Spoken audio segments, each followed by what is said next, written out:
which was completely saturated with water. And he said, "Sir, I did not leave my post."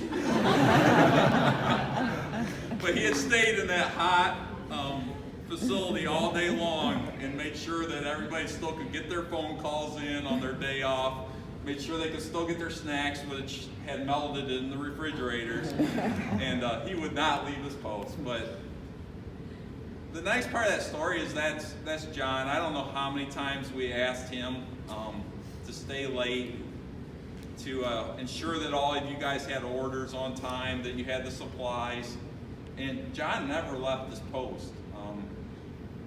Loyalty comes to mind when I talk about John Yutuc. He is the most loyal person I know, and I appreciate him for the last few years, and it's been good, John. So I know you got a speech prepared for us, but I want to say it's been an honor to serve as your commander.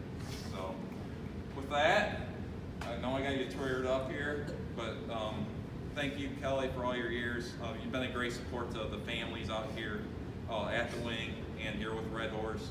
And John, with that, the floor is yours. Thank you very much. And I know you will have a great future. And he's all yours on the weekends now. We don't want him back. So, John, with that. Thank you, sir. Oh my God, I forgot about that. Well, at least you didn't pull about the Sable, the car with the freaking gas hose sticking out. Oh yeah, there's that too. Right, Lori? She had. She had photos. Oh my gosh, that was funny. Oh, it's that time. I remember on the 10th of October, 1986, arriving in San Antonio and getting on the bus to go to Lackland Air Force Base. A lot of you guys weren't born that back then, right? The last thing I heard before going to basic was a taxi cab driver yelling, "Last call for AWOL!" I thought to myself, that was not a good sign. I met my drill instructor. It was shock and awe because you see, the drill instructor, when I saw, he was like 6'5", 380 pounds, and wears these combat boots with taps that's about size 16 ocean liners. Well, when we came to lights out, I looked at the top of my bunk and asking myself, what the hell did I get myself into? I closed my eyes, and when I woke up, here I am, talking to all of you on my retirement ceremony. That's how fast time flies when I made the best decision of my life in these 32 years of my military service. I only have a few minutes, and I want to thank some people who gave me my development in my career, and who made me the person that I am. I want to start with my military family, all of you. When I was active duty, I had one shop chief, weapons shop chief, when I was loading bombs on A-10s. Master Sergeant David Ledbetter. He is my mentor and weapons shop supervisor, who was the thick and thin and led us to the Desert Shield and Desert Storm. He was the first supervisor that always told me, "John, get your head out of your ass. We got business to do." In the National Guard, when I arrived here, Chief Master David Cochran, Quality Assurance Superintendent, that showed me the way of inspecting administrations and telling me also, "John, get your head out of your ass. You got work to do." And then there's Colonel Mike Howard, who I could talk to him when time was tough and enlighten me in the way of leadership. I appreciated him. And now let me talk personally to my adopted little sisters. Master Sergeant Sheila Pryor, Senior Master Lori Heine, Master Sergeant Beth Kilgore, and Tech Sergeant Crystal White. You all have supported me and taught me how to laugh at myself, especially you, Lori.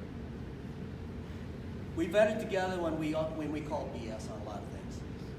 We cried together when things were emotional. And we could always rely on each other for support. There's one who followed me throughout my career from the AFSCs that I've held all these times, right, Beth? Where's Beth? Yes, sir. Now for my brothers in arms, fellow old schoolers. And when I say old schoolers, we're talking about the guys who caused the problems, made the process so you guys don't make our mistakes. But they're the ones who's got the most experience, and They mean a lot to this unit. Chief Master Sergeant Joseph Pryor, Chief Master Sergeant Troy Siegenthaler, and the infamous Master Sergeant Joe Newton. We have shared a lot of laughs, a lot of stories, and experienced a lot in our career. This is sad. With the combination of us four, we are over 200 years of experience. Thank you for helping me, this old horse, cross the finish line for retirement. Also wanted to thank Chief Master Sergeant Pryor, Sheila, and Lieutenant Egwin, who, when they came out to pay their respects when my father passed away 3 years ago. That really meant a lot to me and my family. It was just awesome. I couldn't tell you how much we felt to express on that. I want to thank Major Joshua Clegg. He showed my wife and me how much he cared and how big his heart was when he came to visit us while she was still being treated in the hospital. My wife had a very bad blood infection that put her in the hospital for almost 6 months. He visited us twice while she was being treated. I was appreciated for Colonel Tack calling during our ordeal to make sure that we are okay and letting us know if there's anything that we needed. And we thank you all for those flowers you gave us. The biggest thanks of all, of course, is Colonel Dan Tack. I've known Colonel Tack for a long time. He has supported me throughout my Red Horse career and have never met a man who had the greatest integrity, devotion, and to the horse and to all of you. Thank you for your advice, your encouragement, and seeing something to me that I didn't see myself that helped me get through where I'm at now. I know I can be scatterbrained at times. Really? And to be a big thorn at your side. But thank you for believing in me and supporting me all through these years. I appreciate it. And I cannot forget my adopted sons. Staff Sergeant Cameron Campbell. Staff Sergeant James Napierkowski. And also Montre. Believe it or not, you taught me more than I taught you during my time in supply and CSS for training. My advice to you is keep your head held high, take on any challenges that may come your way, and always remember to think out of the box. You'll go far. Now for my family. I want to thank my father, Ronald Hoffmaster, God rest his soul, who married my mom and took this boy out of the barrios of the Philippines and gave me the American dream. I want to thank my mom, Teresa Hoffmaster, who gave me life, love, discipline, and morals that made me the man that I am today. I want to thank my brothers, Steve and Bob Hoffmaster, who was the world's biggest pain and drove me crazy when we were young, and I wouldn't change the world for it. I love you guys. You were always there when I needed you. Taking care of Mom. I appreciate it. She's not here, so my sister-in-law took care of that. Those flowers. And I couldn't be more as proud as I am today as your big brother. I love you guys.